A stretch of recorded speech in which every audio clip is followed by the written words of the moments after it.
কারো যদি কোনো মোবাইল ফোন হারিয়ে থাকে তাহার করণীয় হলো তার যে ফোনটা হারিয়েছিল সেই ফোনের IMEI এবং ওই ফোনের যে সিমটা ছিল ওই সিম উল্লেখ করে তার নিয়ন্ত্রণাধীন থানাতে একটা জিডি করা, কারণ এটা তার আইনগত একটা সেফটি হিসাবে কাজ করবে।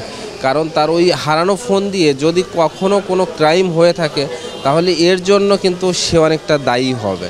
আর তার যদি একটা জিডি করা থাকে, জিডি করা থাকলে মোটামুটি সে লিগালি সেফটি থাকবে যে না আমার এই ফোনটা হারিয়ে গিয়েছিল।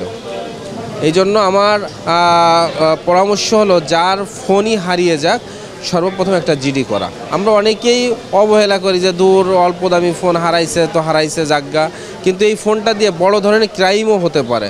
আর এই ক্রাইম হলে কিন্তু তার জন্য সে ভুক্তভোগী হতে হবে, সে মানে বিনা কারণে দোষী হবে। সাধারণ মানুষকে একটু সচেতন হতে হবে। অনেকেই যে গাড়ির গ্লাস খুলে ফোনে কথা বলে, এর মাঝে ফোনটা নিয়ে নেয়। আসলে আমরাও যদি একটু সতর্ক থাকি তাহলে আমাদের ফোনটা খোয়া না যাওয়ার সম্ভাবনাই বেশি। কারণ আমরা অনেক সময় প্যান্ট ইউজ করি, ঢিলে ঢালা প্যান্ট ইউজ করি, অনেক গ্যাদারিংয়ের ভিতরে যাই, তখন ওই যে কেউ আপনার ফোনটা তুলে নিয়ে গেলে আপনি নিজেও টের পাবেন না। এজন্য সকলকেই সতর্কতা অবলম্বন করলে মোটামুটি মোবাইল ছিনতাই বা মোবাইল হারানো এইগুলা রোধ করা সম্ভব হবে।